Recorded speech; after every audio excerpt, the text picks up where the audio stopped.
Hello, welcome to Actual Play, Court of Blades. Ching, ching, I'm ching. Sean Nittner. I use he, him pronouns. You can find me everywhere at Sean Nittner. I'm very excited to be playing Core the Bravo. She is just flew a horse just jumped a horse over a drawbridge with Lenore, and it was amazing. And last minute, Rumor popped out of a barrel and snatched the antlers off of the head of our target, and our plan came together great, wonderfully. But now we have this big political mystery to unveil about who and what, where, and why. So I'm excited to dig into that. As always, proceeds from the channel are split between Black Lives Matter and the Translegal Defense Fund. We just sent out the payment, $114. So thank you, folks who subscribe and who cheer and who whatever. That was nice to get that payment in from Twitch and sent it right ahead. So that's all good stuff. How about you, Navi? And I'm Navi, and I am the co-author of Court of Blades. I'm playing Rumor tonight. For the people who've been asking about where Court of Blades is, if you go to courtofblades.com, you can sign up for our mailing list, and I promise we have updates coming soon. So that's exciting, and I guess that's the big one, right? How about you, Jamie? Hi, so I'm Jamie. I use they, them pronouns, and yeah, I like to make games too. And so I'm working on Apocalypse Keys right now, which is about monstrous agents holding back the apocalypse, solving mysteries, probably falling in love. That has a tendency to happen in Apocalypse Keys. Yeah, and I'm also working on a bunch of other games. You can find out more by following me on Twitter at Temporal Hiccup and checking out my itch page, temporalhiccup.itch.io. But yeah, and how about you, Kristen? Hi, I'm Kristen. I use she, her pronouns. Tonight I am playing Lenore the Hawk. And I just traumaed out for the first time. Woo! So I'm super excited. Super excited to be talking about that tonight. Yeah, Lenore uses she, her pronouns as well. And you can find me on Twitter at Kristen is no Jedi. How about you, Drake? Hey there, I'm Drake. I use he, him pronouns. I'm the other co-author of Court of Blades, and I'm going to be your GM for the evening, which I'm super excited about because, frankly, I can't get enough of you guys. But the big thing on the table is we're doing layout and editing on another revision of Court of Blades that you guys can check out. But that's coming in the not too distant future. Tonight we have some skullduggery to get up to. So that being the case, and because I didn't get this taken care of offline like I was supposed to, let's talk about those traumas that you guys got. Let's talk about our payoff, and let's talk about who's angry at us and what we're going to do about it as far as downtime actions and things like that. So who wants to kick off with a brand new shiny trauma? Anybody? Face. You're muted. Oh no! I'm muted, and the Zoom window is behind my streaming window, and I was like, I can't click.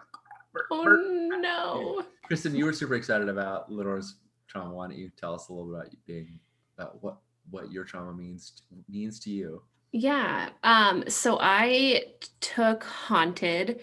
It was a difficult decision because these traumas are all pretty cool, I have to say. So, but I felt like with Lenore, being like a monster hunter, coming from she's not near her home anymore. I'm not really sure when the last time she was there, but it's been quite a while. And so I felt like there's just a lot for her to be haunted about. So I think in a little more detail, what happened is that there was a time during the last session where Lenore felt like maybe we were not going to be able to save Claudia, because even though we didn't want her to win, that never would have happened. We also didn't want her to die. And so I think there was a time where Lenore got concerned that maybe we weren't going to be able to save Claudia. Like things were getting too dangerous. She was not going to come out unscathed. And it reminded her of a time when she did actually fail to save like a comrade. And so I think that stuck with her. It's something that she has been able to repress for a few years, and it just kind of resurfaced, and she's probably not dealing with it very well. Wow. So that's awesome. I really like that. Okay. That being said, I have a pointed question. Mm-hmm. how does Red Crow know about your failure?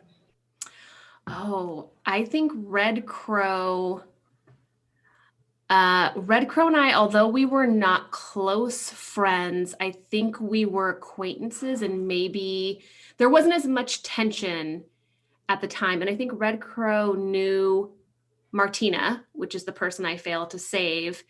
And I think they came upon the scene after everything had happened. And so they are aware that I failed, basically.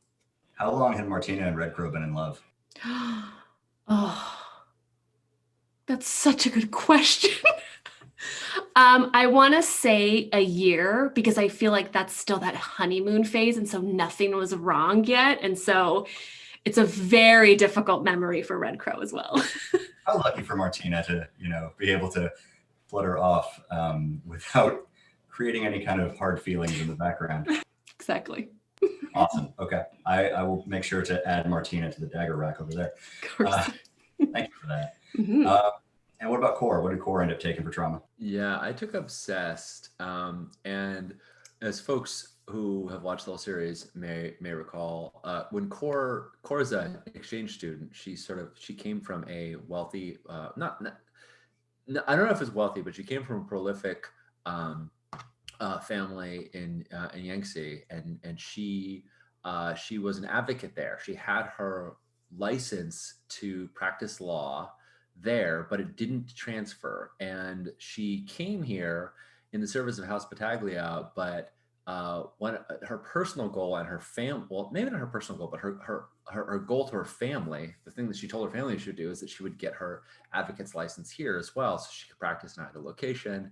And she could really earn her name, Core Ironsides, which Ironsides is the advocates are allowed to scrape the outcome, carve the outcomes of trials into these iron plates that hang outside of the magistrate's office. So after a trial's done, the victor can go and sort of carve scribe the announcements. And Core, not that is necessarily done here in Ireland, but Core has kind of been ignoring her obligation to her family and her focus on getting her advocates, becoming an advocate. And she realized when she talked to Claudia, who was like super obsessed, doing everything to like appease her family. She's like, what am I like? Yeah, this is a big fun romp, but what am I doing? How have I been spending all this time not paying attention to what's really important? And so she's now obsessed with fulfilling her family's expectations of her. And that never goes wrong. It never is a problem when somebody just suppresses all their own personal feelings for what they think someone else expects of them. That's just rocket fuel for dangerous situations, right? You just push it way, way down until eventually it explodes. It's much healthier that way. Yeah, absolutely. So Core is obsessed with getting her license and making her family proud. Exactly. That's the obsession that we get to play with here, right? Mm-hmm. Okay. Well, I have another point. I mean, that obsession may carry into other things. If she makes commitments to other things, we might find her being really fixated on solving those. But that's certainly the current focus of her obsession. Okay. Right? If it's resolved, I'm sure she'll find something else to be obsessed about. Sure. I want to know which family does the person who is kind of standing in your way to getting to this next stage of towards your advocate's license. There's some obstructive bureaucrat or somebody, but they're tied to one of the families of the Esseltare. Yeah. Are you more interested in Corvetto or Maurizi? Maurizi, I know all about. Well, I don't know all about, but I have a fairly firm grasp in my head about the Maurizi. Remind me a little bit more about Corvetto. Tell me a little more about what their shtick is. The Corvettos were the ones that we were kind of acting against last week. Let's do Corvetto. Yeah. Okay. They're the ones who wanted Claudia to, Claudia is not a Corvetto. Rizzolato. Yeah. She's a Rizzolato, but the idea was Antonius. Antonius. Yeah. Antonius was a Corvetto. The Corvettos are the old tyrants of Ilrian. They're the majestic tyrants. They've been around forever, and nobody's real sure what it is that they're kind of up to, but they've got a real scary reputation. So there's an obstructive individual who's kind of standing in your way toward reaching this goal and, you know, achieving the thing that your family sent you to Ilrian to accomplish. And I think that we're probably going to run afoul of them here fairly soon. I'm just going to put that Great. Okay, so we've got some cool traumas, because that's kind of the name of the game, cool trauma. But we also have a whole bunch of cool trauma. Yeah, exactly, cool trauma. All right, so we have first of all payoff, because we did the big favor, and it's good news, because not only are you getting some favor within the house, but there are also some factions who are also paying you a little bit of extra regard. You're rising in station and rising up in the world. So the family itself awards you 6 favor for the job, for the errand that you went on, and that's cool. That's spendable in the normal fashion. But there's also 2 faction favor that we can spend, kind of to leverage these various factions in ways on the job. So you're going to take one with the, what are they called?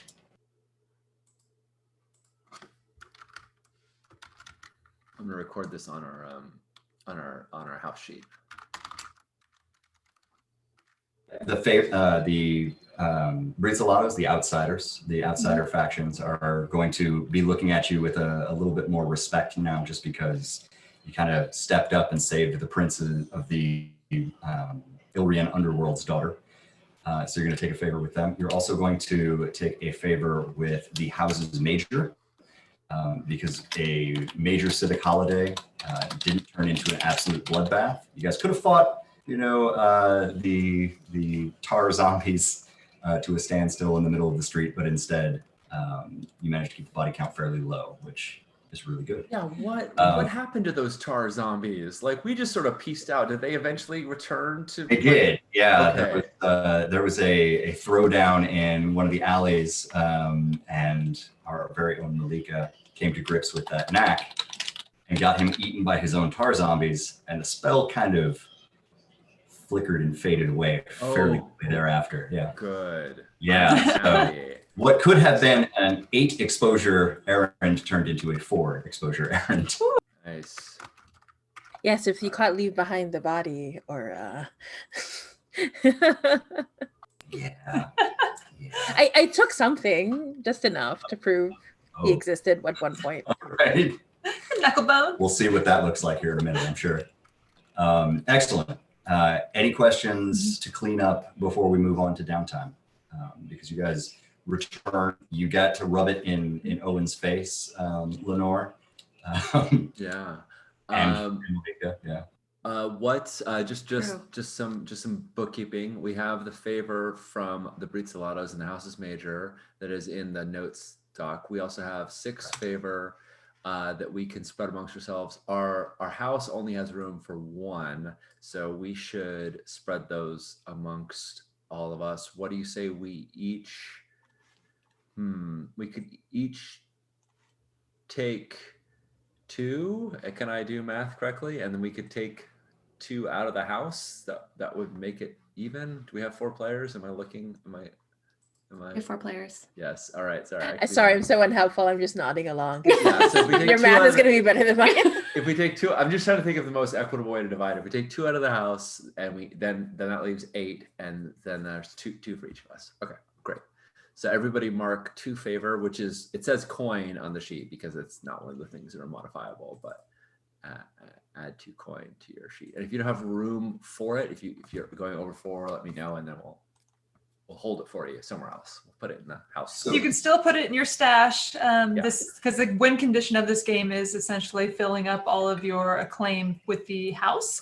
It's one of the win conditions. There's a couple win conditions. So yeah, by all means, stash it if you need to stash it. Right.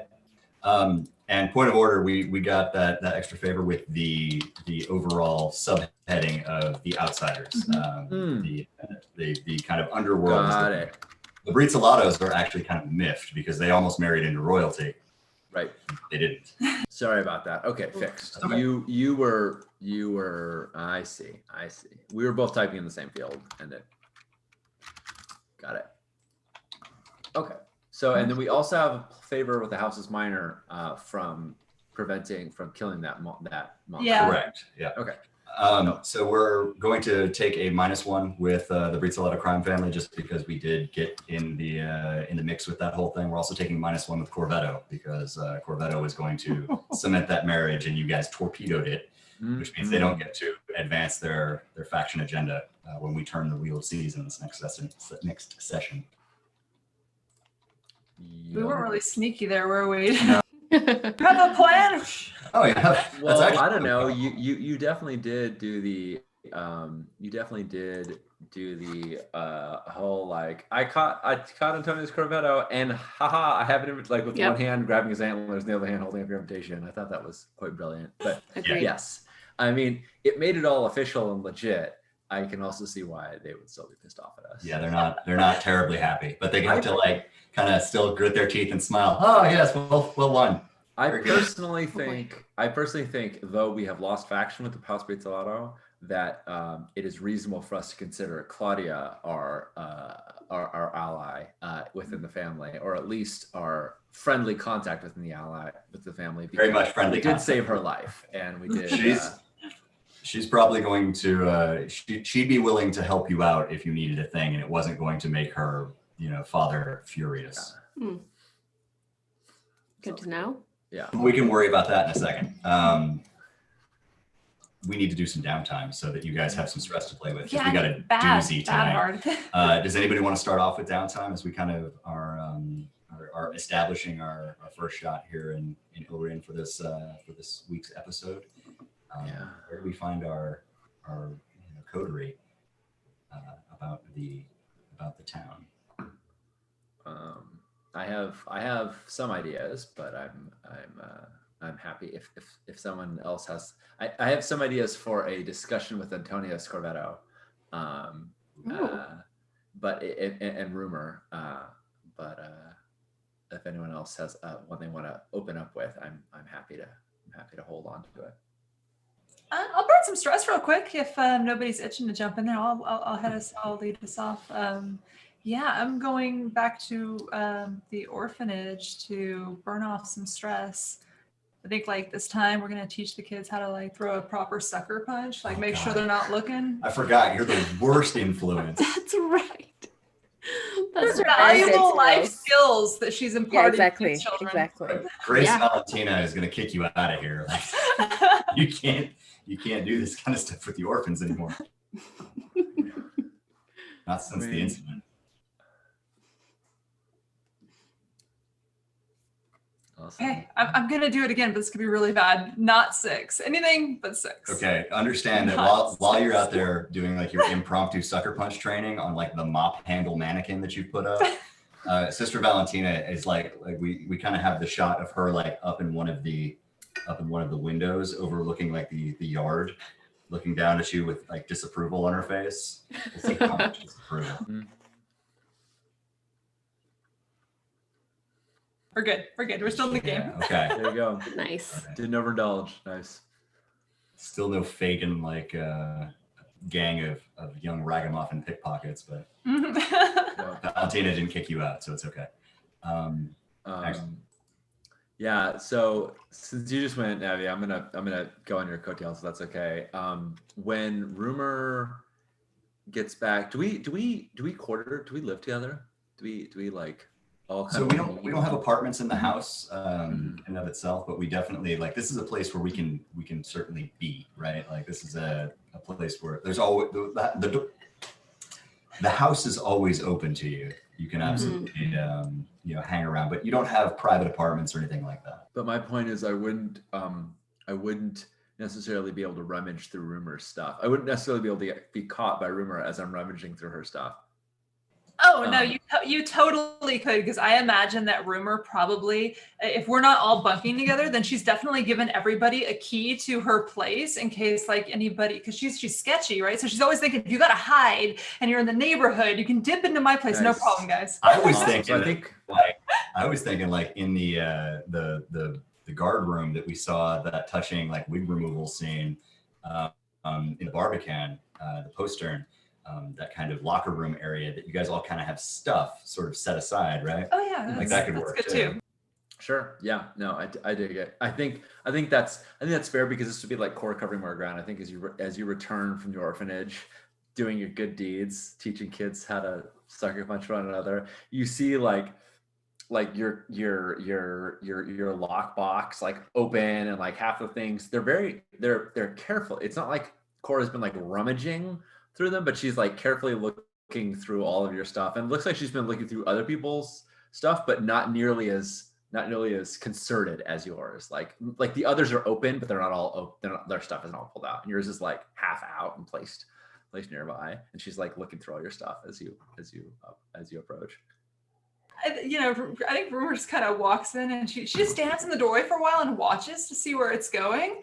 And like she just waits for you to start like pulling out wildly inappropriate stuff that is doubtless like stuffed in that box. And she's waiting for it. She's waiting for that moment where you grab something you really didn't want to, and she's like, okay.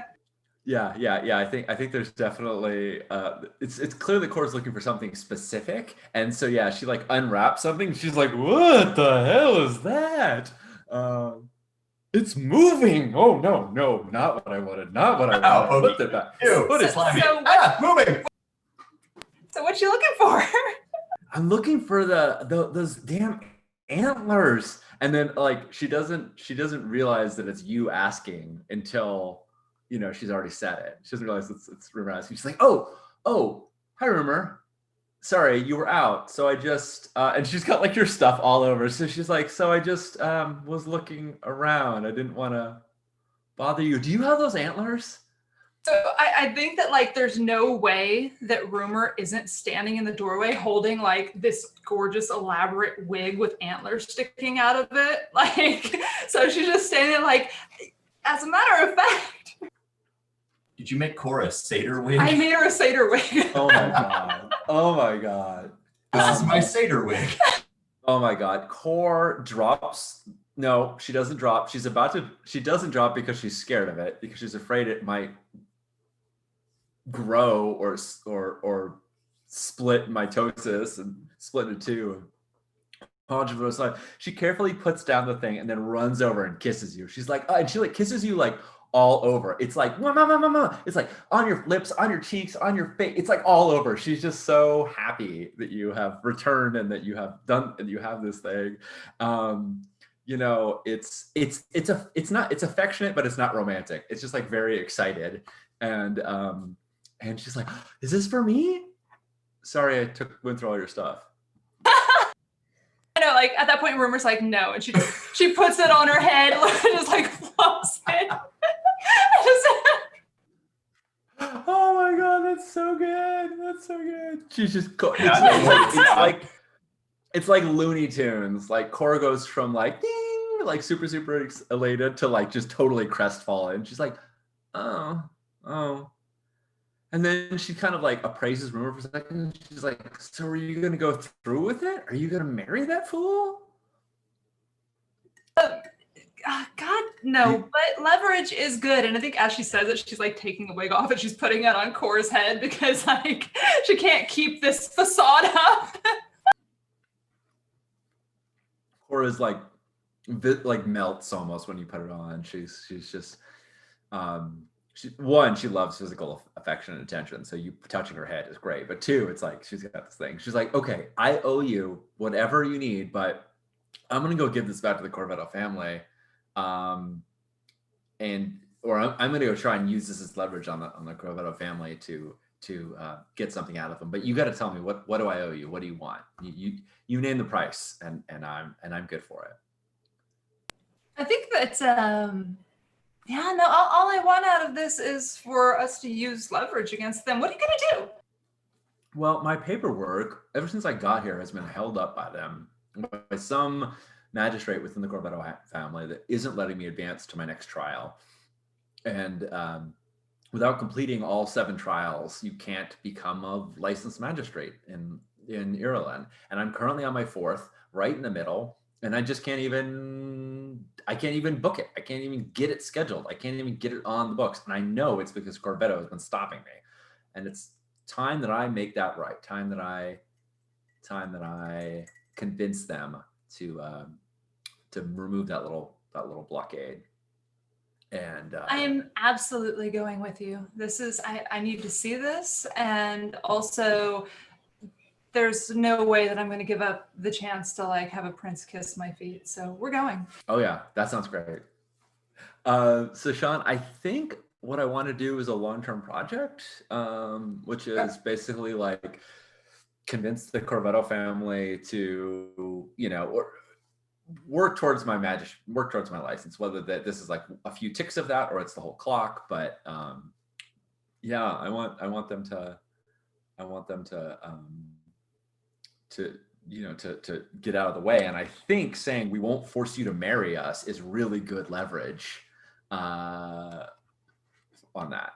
Yeah, that's outstanding leverage, as a matter of fact. I think it would be a long-term clock, but the fact that you're willing to give up basically a betrothal to the grand house of the city, right, is huge. So I think that the member of House Corvetto, one Benedetto Corvetto, is basically shouted down as soon as these antlers come back.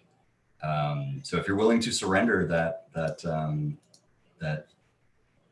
huge rack of antlers, I'm willing to surrender it after Antonio Corvetto kisses Rumor's feet. Like first, we're gonna come up and show with the horns, like ready for the proposal, and we're gonna wait for a little bit of. It's a clock with one tick. Yeah, exactly. Yeah. We're gonna wait for a little bit of the fanfare that they would normally do for the pageantry in your life. The pageantry, exactly. Yeah, absolutely. Yeah. So Antonius is like trotted out, and the prince of the house comes out, and in very, very formal and florid language is like, is this the one who took your horns?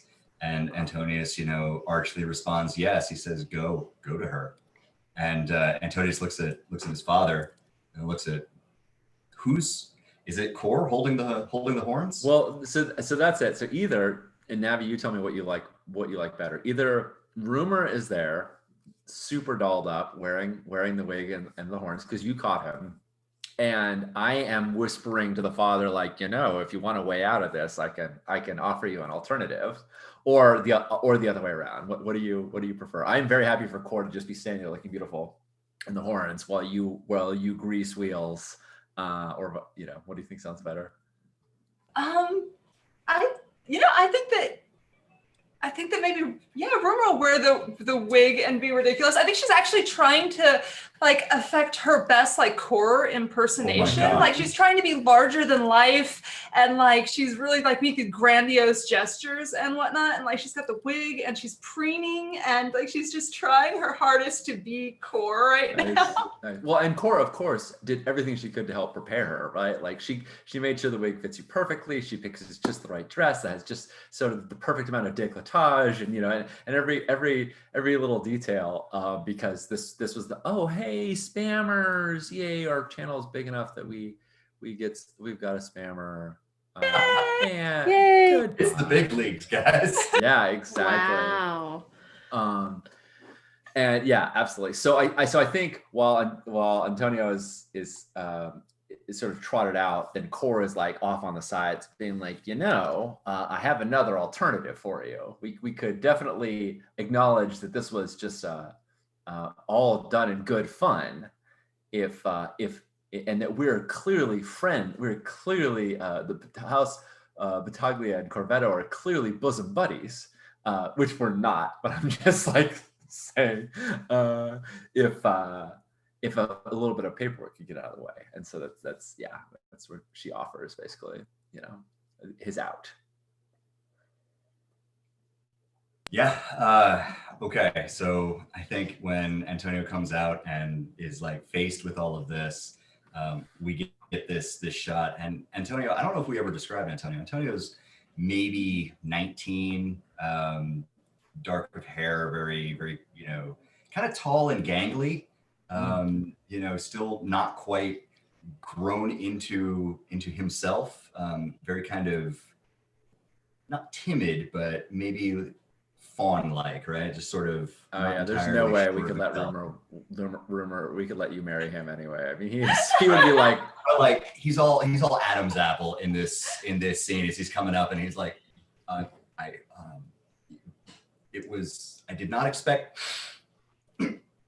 didn't expect an attack from that quarter. It was well struck and well done. And meanwhile, Core over on the side is like, we can just make this all go away. I think that this the father of Antonio, is this Benedicto? Is this the guy who has been standing? No, I think Benedicto is like the uncle or the. Yeah. I don't think he's like the power in the family. I think he keeps the books. I think Sure. he is involved in the courts, but he's not the head of the family. He's some elderly, but not in the direct line of ascension. Yeah. Okay. So he's just glowering on as this is all happening, making tense eye contact with his brother, who is hearing this. I think that this would have been a 6-part clock to get your trial set up. But I think that we're going to take 5 of those. On this thing. It's like an instant crit. All right. Yeah. It's basically the best leverage you could possibly have at your disposal. And I think that the pageantry, it goes on for a while, but eventually the Prince Corvetto comes forth and kind of puts his hand on Antonio's shoulder and whispers in his ear. And he bows very politely to Rumor, probably a hair deeper than is technically politically correct here. Ooh, he's flirting with you. And he looks up and he's like, "Well played." Yeah, no, I think that when she got a good look at Antonius coming out, like it kind of took the wind out of her sails, because it's like kicking a puppy. Like he's just a sweet, gangly little kid. He's not like a majestic tyrant. Like this poor little thing. I think he's like, it's just. So she just feels bad at that point. So I think she's being like, she's trying to keep up the facade, but she's kind of disappointed in the Corvettos right now that this is their showing. Yeah, because I mean, you've got 3 members of the Corvetto household in front, and all their various retainers kind of ringed around you, and 2 of them are like these hawk-nosed, very, very kind of. It kind of makes sense. He was the sacrificial lamb here. They were going to give him to the Breetslatos, right? Kind of darkling majesties in the background, and then, gangling, cultish young scion in the front, like, go forth and do our bidding. Yes, do my bidding. It has very like Frey energy, right? Like the Freys where they have all these children and they just marry them off for political reasons. And yeah. Exactly. I mean, not that everybody doesn't, but they were like especially obvious about it. Right. Yeah, no, I think at this point, like Rumor's definitely like locked eyes with one of the what she expected, like one of the more kind of sinister, overlooking type, one of the princes, because they're all surrounding, right? So she's kind of locked eyes with one of them in the back, and I think she's like got that look like that one's mine. Like she's targeting like. Nice. She's looking for someone meaningful in the family. Yeah. I understand that now you have to name him. Oh no. Do we have a Marcus yet? No. We have a Marcus now. Marcus Corvetto. All right, Marcus Corvetto in the back, like locks eyes with you, like looks behind him real quick, sees that you're actually looking directly at him, and just like locks in. But that's where we're probably going to leave that scene. Nice, love it. Unless you want to make your other downtime action here. No, I'm happy to rotate around. Let's see what Malika or Lenore are up to. Anybody else got an idea what they want to do with their downtime? Any other big factions that we'd like to work toward mending bridges with? I think. So I know I can't do any. I don't have any stress to relieve because my stress goes away because I traumatized out, right? But can I work on my clock? Oh yeah, absolutely. Okay. You want to work on your Monster Essence monster clock? essence, yeah. I do, yeah. Monster Essence. And then, Sean, do you want Core to be a part of that? I mean, always. Core wants to be a part of everything. I Yeah, love it Core so wants much. to be in everyone's business. Get me in the middle of it. I love it so much. Yeah, I don't. I think we talked a little bit. I can't remember if it was during session or between sessions, Sean, but because Core has a similar scent Mm-hmm. as some of the, at least one of the Monster Essence bottles that Lenore has, I think we were going to try to kind of experiment with that. So, Yeah. Yeah. I think at some point, if it, I definitely don't want to put words in your mouth, but at some point, if you're like, what's that smell? And Core would be more than happy to show you the reason why. It's like, it's not a perfume, it's like a smell that she just sort of brings back sometimes, mhm. And yeah, I was going to do this at some point as part of Indulging Vice, but I'm more than happy to take you to the Dreamwell, which is this place where this very seedy, like not where a magistrate should be going place, where various monster essences are distilled to give people like wild hallucinogenic experiences. Oh my gosh, yes. And so this is Core's Vice is Stupor, and it's going to the Dreamwell, where they basically she doesn't I mean, she kind of knows that they come from weird, shady places. She Mhm. doesn't know the specifics of it. She just knows that she likes the smell. And whenever you had been bottling, she's like, "Oh yeah, that's good stuff." Like, she assumes that that's what you're doing as well, right? So yeah, it's like an opium den. Okay. And except for this opium is monster essences that have been ground up. They give you like super trippy hallucinations, and people go there and like lounge out all day long because it's a really Yeah. wild ride, and you kind of have to be like in a safe place where you're not going to embarrass yourself or hurt yourself. And it's the kind of place where she's like, leave your weapon at the door. No, really, do it. It's for your own good. Like, No, you don't want to hurt yourself. You don't want to have it. So do we spend like the day there? Because we're going to have to try this. Yeah, 100%. Right? I mean, we're sample. Yeah, okay. We Okay. gotta sample it. So if you're like, where's that come from? She like looks at you like, you want to know? And Let's take a it's trip. Yeah, it's a place in the Yes. Twist, and it's not super necessarily far from that well that we exterminated the flame jaguar from. Mhm. It's in that neighborhood, and Okay. yeah, it's one of those like knock twice, know the password kind of speakeasy places. It's not public at all, Right. And it's, you go in and there's already like a haze, just because people are there for a thing. Of course. I love this place. Thank you so much. My pleasure. So what's going on in the Dreamwell when you guys open the front door? Like, paint me a beautiful word picture of the scene going on here. Like, is it kind of relaxed and chilled out? Is there music? Like, what's the overall vibe here? Yeah, I'm feeling very like draped curtains hanging everywhere. Yes. To like make up for the fact that this is not a very nice place. Like, the walls aren't great, so we like hang all these curtains all over it to make it feel more luxurious. Big, long, plush couches. Lots of people just sitting on the couches. Like, some of them are socializing. Some of them, like at least one of them, is just completely wasted and just like sort of staring into space, like very, very high. I think when you come in, there is an assumption that you will get your drugs here, that they sort of provide them. But it's not a real like walk up to the counter sort of thing. It's like a sit down, lounge for a bit. Someone comes to you and is like, and at this point for Core, it's like your usual. I mean, she's been here before, Yeah. right? She's not new at all.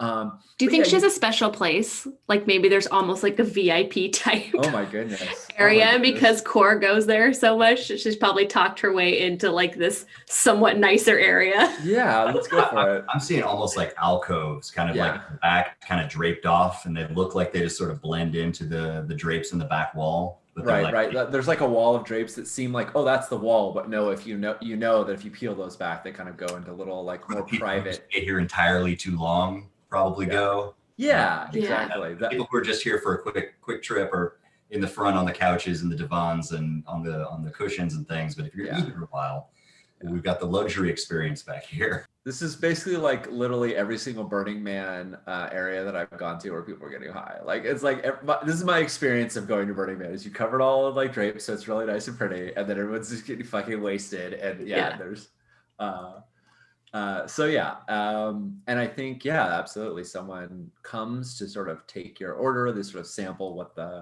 tell you what the offerings are for the day, and if you don't have the wherewithal to inject or smoke or whatever it is, then they'll happily provide you assistance. But in Cora's case, they just sort of leave this big thing that looks like it's a bong, but it's all ornate and metal, and and there's like a little flame burning at the bottom of it, and you can siphon it, and there's smoke kind of coming out, and there's a little bit of that like purple essence, just a tiny bit, like just trickling out from this lid that's like almost airtight, but not quite. I love it.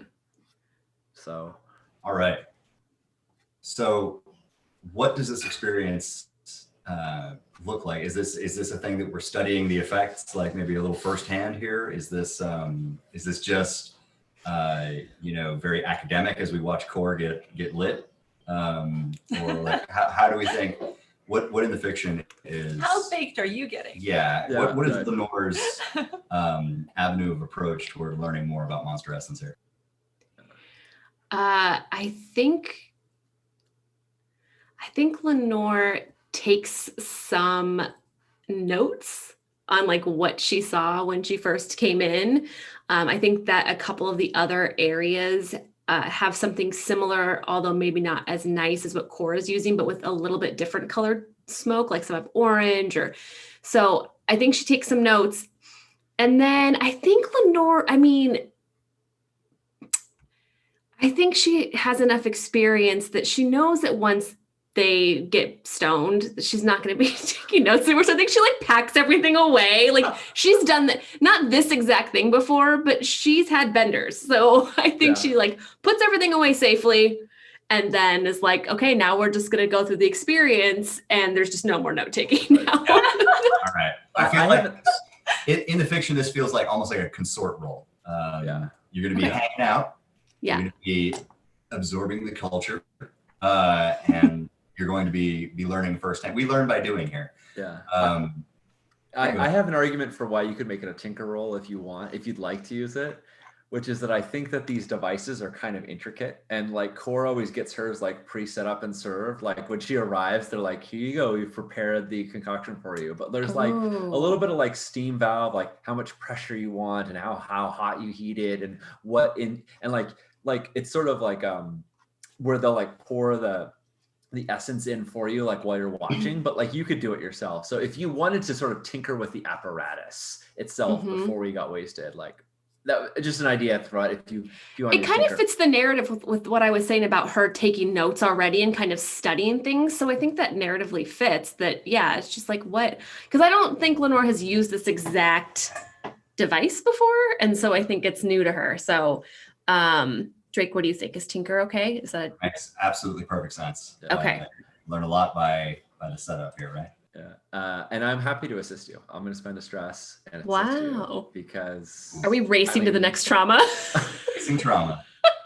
I'm just spending one stress. We've only got a couple more sessions. We have to get Kristen, you're speaking like a true veteran already. Yeah. See, 4 sessions in. If I can do it. It goes fast. It does. But yeah. I mean, because she's absolutely going to be like, oh, that was strong. Yeah, no, that was a good one. You want to make another little adjustment? I'll take another hit. Kind of like she will 100% give herself to you. She will give herself to you for the purposes of experimentation. I love this so much. And she will also give herself to you in other ways, if that is. I knew that was. I was waiting. Her velvet cushions and a curtain. It's great. I love it so much. I love it so much. Okay. Okay, I said tinker. Is this fortune roll? It's fortune, yeah. Yes. That's okay.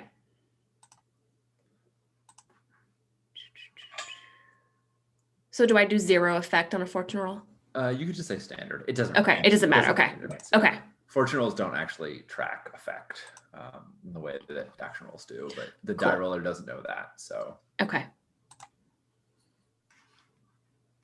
2-2. bum, bum, bum. Okay. All right. All right. So I think that as this is happening, like you learn why Core smells like monster essence fairly often.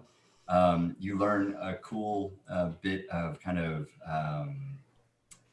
subculture here going on in the twist that maybe you weren't presently aware of. Yep. You learn all about the mechanics and workings, but anything that you might have gleaned as far as the inner workings of how monster essence like can be turned and weaponized and things like that rapidly turns into kind of a dull pink mist. Mhm. Yes, it does. You have a feeling that you had a good time. You've got that same kind of smell rolling off of you that Core often has. Yeah. You know that that there was something important in there that you had just about put together. Mm-hmm. But man, that orange stuff was real strong. Yeah. Yes. I love that. Like I figured it out. There's some point I'm sure you like slapping Core, like I got it. Yes. And it's like whatever you said. It's mostly just like you didn't have paper near to hand because you packed it all away. I did. It was hard to find a pen, and so you kind of had to like trace it down into like the condensation, which was strange. Whether there was condensation on the side of the steam valve. Yeah. You traced it all there, so you remind yourself. Yeah. By the time you came to, the It's energy gone. wasn't all gone. Yep. That conversation's gone. And Core's like, see, that's why you should have written it on my belly. That's why you should have just I taken told you. the paint and just written it on my belly. And then that's the only place you could have written it. But you That's can the mark a tick on that clock. Okay. Yeah. You get close. I need to check it and see what Malika's doing here in the interim while her friends are getting baked and almost married. Malika's the It's true. responsible one. It's true. Oh, I don't know about responsible. but- Tell me about what inadvisable knackery we're getting up to here. I think what happens is we cut back to a flashback to when he was at the orphanage, and then it turns out that Malika had followed her and separately didn't join Rumor outright, went through the back door, and like just snuck past everyone very quietly. It didn't look like they were doing it on purpose. It just so happened that every time they walked past, people would look into a different direction until Malika was found their way into the little boy's room, who Arturo, who has the old god sleeping inside of them. And when Malika sits down, Arturo appears to be asleep, but Malika says, Arturo, I know you've been waiting for me. You've been a very good boy, so I brought you something.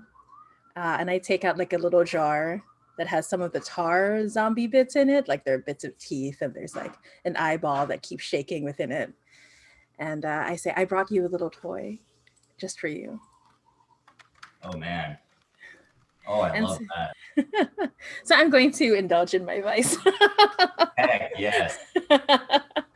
through all of that. So let's see how it goes. Let's see. Okay, so I removed 3. All right. Da, da, da. Yeah, and I think what happens is when Arturo wakes up, there's to pick up the gift.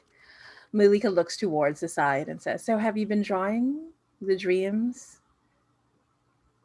And I think we just see like just glimpses of sketches, and it's the same eyes that were like hexed onto Malika, like as if Arturo had seen what happened. But Malika just quietly takes the papers. Oh, the extra eyes and everything. Oh my goodness. But when you turn back Arturo has made the vial, like the vial's empty. And I say, now, Arturo, remember, don't play with your food too long. He looks at you and like there's like a frown of concentration, like as he's marshaling the words and everything. And he has, like, it's clear that he's got a lot to say. He opens his mouth, he shuts it again. He opens it and very carefully says, yes, I understand. And And- Malika leans over, kisses him on the forehead. You're such a good boy. And he goes over to his charcoals and he sits down and he starts sketching again. Awesome. Nice. Okay. Creepy kid. Who's still got downtime actions? Cora has one more, right? Cora has one, I think we've all done one. Okay. I think Core will. I think we talked about this a little bit before the game, but there's definitely a sense that like we haven't quite pieced everything together about who's involved, and I'm not sure if that's something that we should try and tackle in downtime, or if that's something that we could be the next score is trying to piece, or the next errand rather, is trying to piece all those things together. It could very well be that we start tackling that with a little bit of gathering information. Okay. We could set that up through free play, or Sounds we could good. just say that that's what we're trying to accomplish, this errand, and then we'll figure out what that looks like in the fiction, and then we'll go from there. What if folks We can feel also, like- yeah, sorry. we can also hold downtime and flash back to downtime. That's the cool thing that we can Yeah. do. As well. So if you guys are having trouble thinking of what to do with your downtimes, that's something that can. Oh no, I have the problem. I have too many things. Like I want to I have a lot of favors, so I can spend it. I don't want to like solve a problem with long-term projects if everyone's like, oh, that's what I thought the score was going to be. So like, do folks want to know about what's going on with all the family is something we all do together, or because if not, I will tackle it myself as another project. What do peeps think? Cool. I do. I'm super interested. Okay. Yeah, I'd love it if we did it together. I don't mind that being the focus Sounds of what good. we do next. But yeah. Excellent. But what do you Alright. think, Lenore? Oh yeah, no, I think that would be a good group activity. Awesome. All right. Well, so then instead, I'm going to do some civic service because our heat is really high, and I think That's fair. this race of antlers was particularly explosive. I think that there was the bridge that kind of collapsed, and there was the explosion that we just sort of barely made it over, and there was the zombies that luckily got unzombified, but I'm sure there was some mess in the way.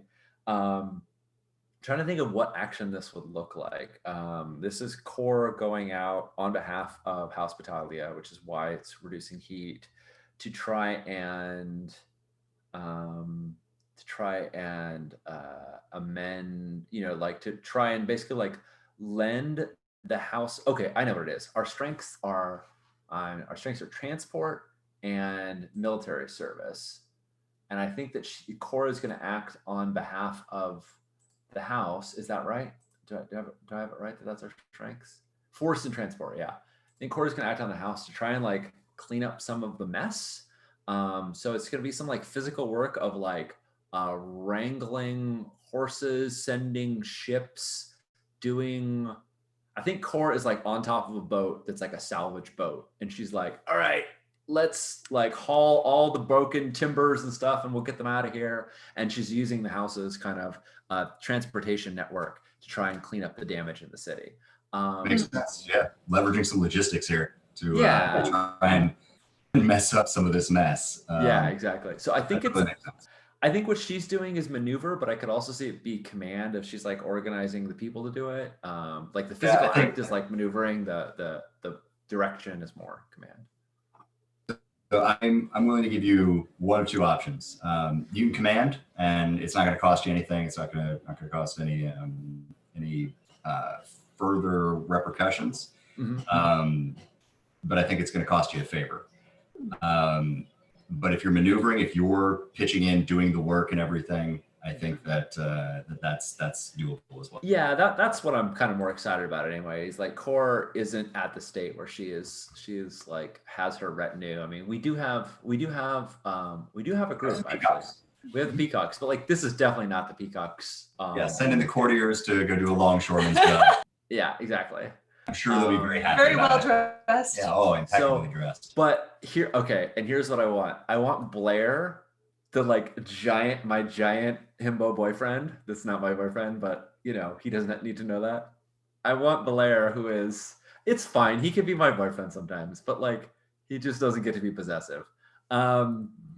I want him to come with me, and I'm going to tell him it's like, this.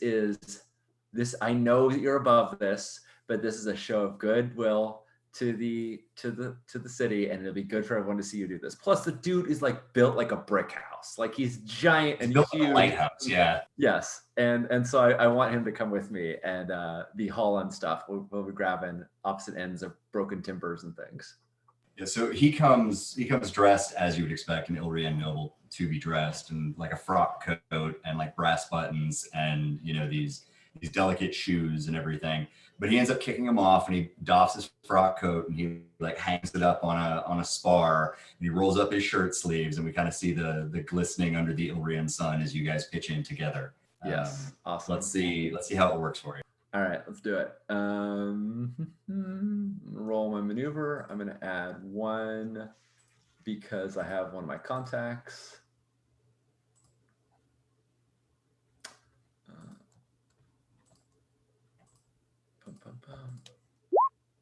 All right, what's that look like? There it is. All right, 6. I'll take it. That takes 3 of your exposure off the track there. Awesome. Nice, And nice, if nice. if I upgrade that, does that go to 5 if I spend a favor? Sure does. Under a crit. All right. So you know how you're saying like if you spend a favor, this'll you know, you could I think I'm going to like, you know, in a little bit of flashback, some people are going to be like seeing like the two of us and like, oh, that's quaint, that's nice. And then we see like another boat full of like Battaglia people that are like coming to follow and do the same thing. Like, oh shit, they're serious. Oh yeah. Yeah, that's too good a scene. Yeah, you guys are pitching in and kind of helping the dockers, you know, put together the ruined bridge and everything, taking all of the salvage out of the bottom of the canal so that it's passable for trade again. Yep. And you know, there's only the two of you, but you're making an effort. And like, when was the last time you saw like a noble come down to the edge of the twist to put stuff back together?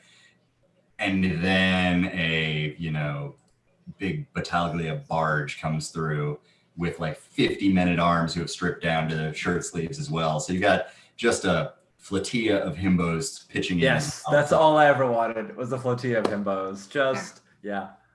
All right, excellent. Yeah, I that makes me very happy. So those are my 2 downtime actions. What does Core's manual labor wig look like? Oh, I can't believe you didn't describe it already. Oh, I'm sorry. So true. We are dying to know. Yes. So Core's manual labor wig looks like when Blair folds up his sleeves and we like see his like glistening muscles beneath it. This is the same sort of aesthetic that Core's wig looks like. So it's this very long wig, but it never ever comes down. It's all very like buttoned up and snapped in. It's not that there isn't a lot of hair there. There's plenty of hair there, but it always comes in all of these beautiful jade snaps, beautiful jade clasps that are very functional and smooth. So they have, it creates this arrow, arrow sheathing kind of look along her side because all of the hair is all buttoned up. It's like, I'm down to business. I'm going to be sweating and I'm gonna be sweating and gross. We're gonna be it's in it. It's about to go down. It's about to get serious. Yes. And yeah, thank you very much. Yeah, so lots of wig clasps. Yeah, it's a good wig. It's a worker's wig. Yes. Workers. If the worker is part of a noble house and can afford lots of wigs. The nobles who don't do anything, but now they do. Awesome. All right, cool. Further downtime, anybody? Or are we ready to hold those in reserve and move on? I do want to try to address my harm. So would the Lady Core be interested in helping me? Oh Never crap, I not. forgot. Me too. I'm gonna spend some favor here. I gotta go get unhexed. Yeah, The yeah. hex, the Damn it. hex, the hex. Exactly, the hex. I've just been walking around looking terrifying and nobody said anything. I Like wanted- Core didn't say Wanted anything. her to be hexed. No, because the physical manifestations, they wear off after a time. It's just I get to mess with your luck later on. If there were physical manifestations, I would promise you, I would retroactively promise you that Cora would have put makeup on to make sure that I would conceal this. Put in either- contacts of either some make them kind, yeah. concealed or to accentuate them and make them look even more majestic and make it look like you I know. would have brought her a very fine, like one of those kind of sheer blindfolds, Yeah. like very Mhm. sexy looking, Oh, but it very. masks. Yeah, exactly. So you don't look like you like smoky eye, like you just walked out of a house fire. 100%. So yeah, Nacho, sorry, Jamie, what did you have in mind for Malika's recovery? Core definitely Yeah. has to be involved. Yeah, I think we flash to the same area when you and Lenore were tending to each other's wounds. I think like last time, right? I think it's the Yeah. same area, and I think Malika's like Malika turns to you and says, "Trust me, I only asked for your help because I had no choice in the matter." I'm sure it was she sort of like looks around and there's like a million household servants that are just like doing whatever. And she's like desperate times. And she, you know, puts her worker's wig back on the head that it belongs to and kind of comes over.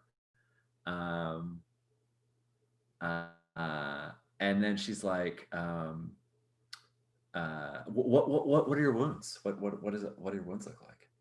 I think at this point, Malika sits down and says, "You're the only one who I think if something went wrong, you'd actually survive the process and not really get affected."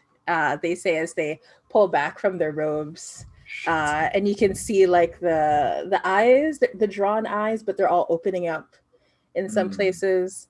And then Malika like passes a hand over her face, and you realize she had been hiding the extra eyes that were down. Going down their face. And they say, "I just need you to assist me. I have to make sure that whoever attends to us, if we need it, won't be speaking about it. I can't let," and I think in particular, Malika says, "I can't let Owen know that this happened. I have to make sure that it appears that Lenore was able to fulfill her promise without something like this happening. We have to protect her reputation." And we have to ensure that Owen continues to trust us with matters of knackery and does not have any Absolutely. reason to doubt our prowess or use this as a reason to push us to the edge. Oh, you have nothing to worry about. Your secret is safe with me and with whoever ends up tending to you, lest they want to feel my wrath. And she sort of like looks over at her blade that's just like leaning against the wall. But she's like, "But first, let me help you, like, you know, like as you're still like rolling something, so let me help you with it. This might sting a bit." And she looks like she's gonna sort of undress you, but instead she just starts kissing all around the eyes. Like she just starts like kissing you, like giving these little pecks like up your arm, just on the outside, just like you'd kiss a boo-boo. But she doesn't quite want to kiss the eyeballs themselves because that's a little gross. But you know, just you know, you tend to somebody. So yeah. Did you have a person in mind? Because I think we have like a house healer, but I don't know if we have a house. We've got a physician. Yeah. So it's a little out of their depth, but they'll give it hell. But Yeah. it might be leeches just all the way down. So it's going to be a single die healing roll if we use the house physician, or we can go further afield.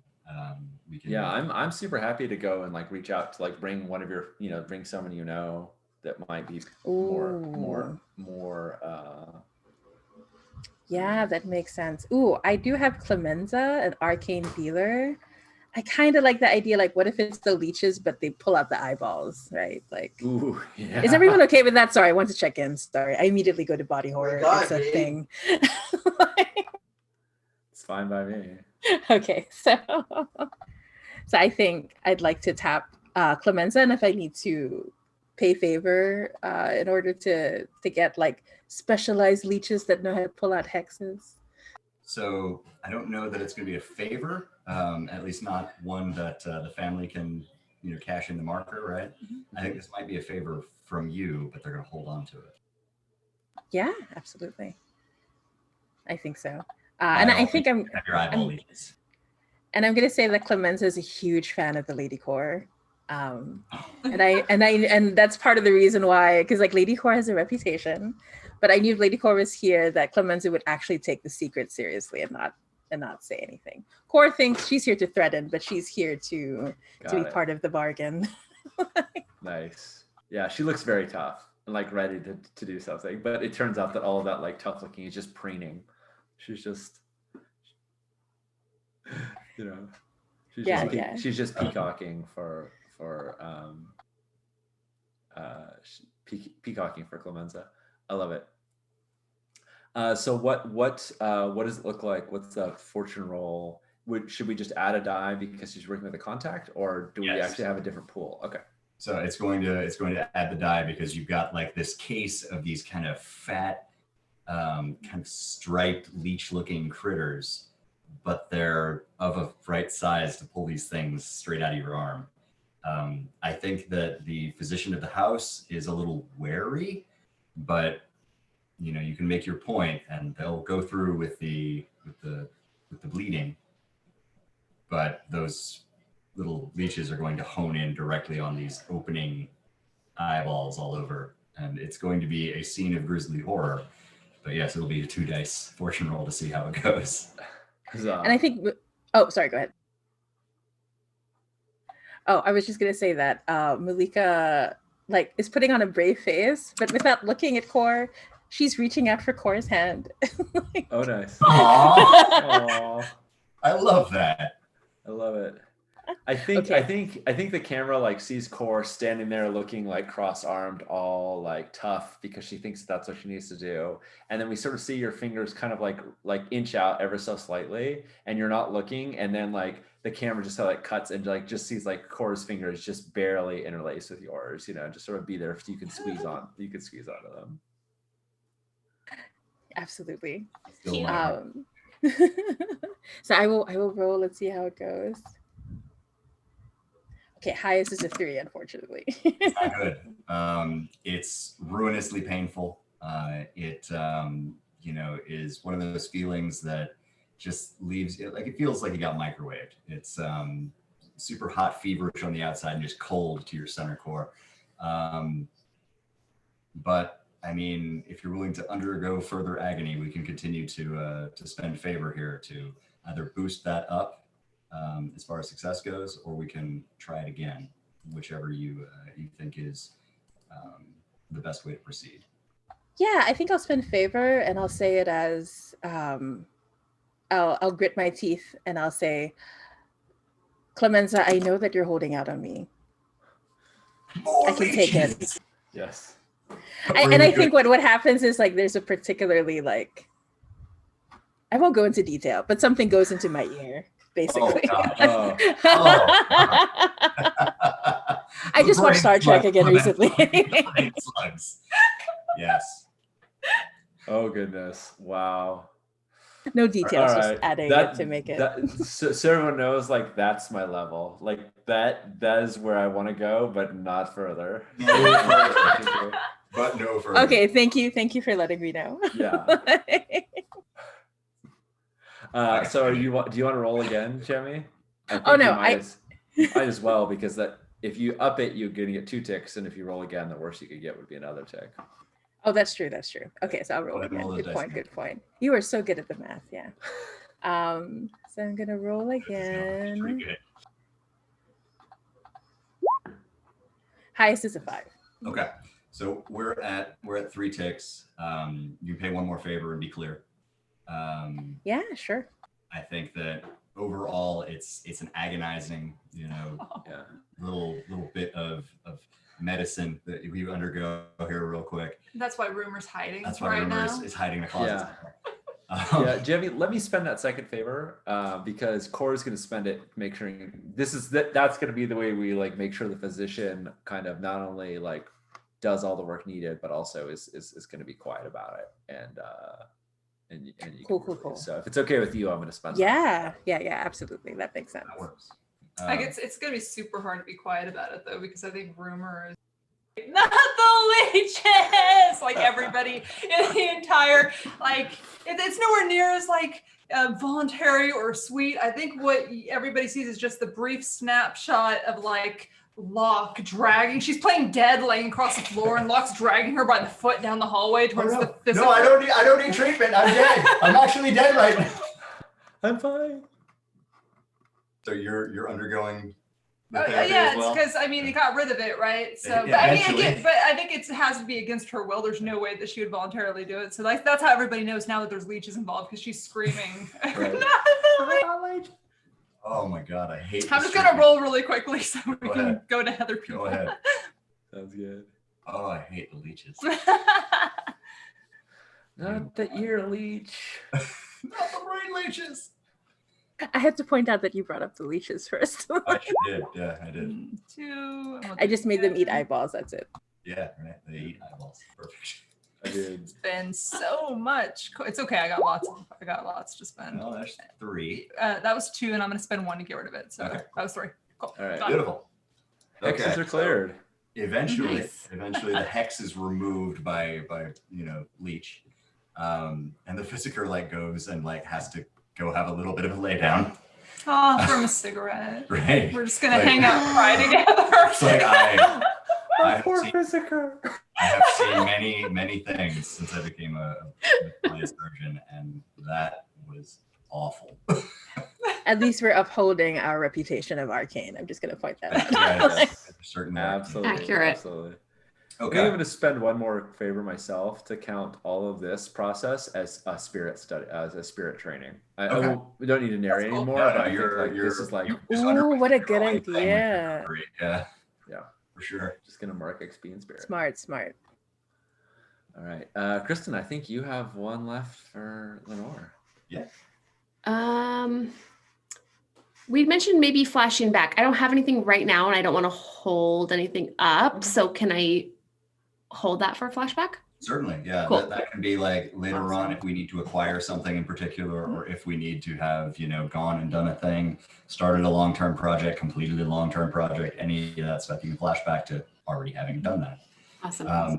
Okay. So what are we most interested in uncovering? Was it the Prince of Tatters showing up? Is that what everybody's interested in? Or was there something else? Why in particular? Maritzi was Mhm. involved, what the Brizzolato were standing to gain, or Oh, we know what they were. Okay. We know. Yeah. Well, if you know what they were after. They're then after I won't- RC. That's what they were I after. won't tell you about it then. It's just a matter of like, what particular thread that is dangling from this mystery seems most interesting to you as we frame like this first Yeah. shot of the episode after we get that, what has the coterie been doing? I feel like there's a little bit of like the fires died down. The leeches are all bloated and sitting in jars off to the side. And they have to be burnt. Oh They yeah. have to be burnt afterward. Okay. We're burning There's the crisp sound of the fire like popping when a leech is dropped in there. It's gross. And this is Cora's perspective, and I'm happy to go a different way, but she's like, Brizzolatos, we thought the Knack was working with the Brizzolatos. Clearly he had his own agenda, or he had an agenda that he shared with the Prince of Tatters. What was the house that fell? Drake? Casteno. Casteno. Since Mhm. House Casteno has fallen, there's been lots of uncertainty regarding Nax and necromancy and things that should still be dead and yet refuse to stay that way. I think I want to know I personally want to know who the Prince of Tatters, like who the Prince of Tatters really is. Like I still don't believe him, Malika. I still think he's a fairy tale. He's Yeah, I mean, that's isn't the really- commonly accepted wisdom. Yeah. but I'm sure this knack was working for somebody, and it seems like if we could find out who, we could figure out what's what the attack was for. So that's Core's perspective, but as a player, Sean, I'm totally happy to tackle any direction. Absolutely. Okay, so Core points this out as the leeches are popping merrily on the fire. You wish it didn't smell so good,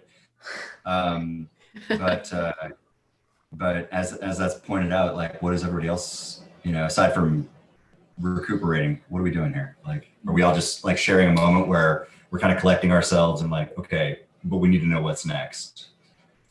I kind of love that because we were separated. I know it was only like an hour in game, but we just kind of all went through a lot and then some different downtime. So I like the idea of all of us just kind of taking a moment to like reconnect over popping leeches, burning popping leeches.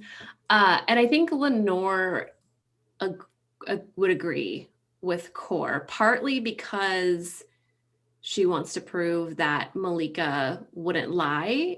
She trusts Malika and doesn't think that they would lie.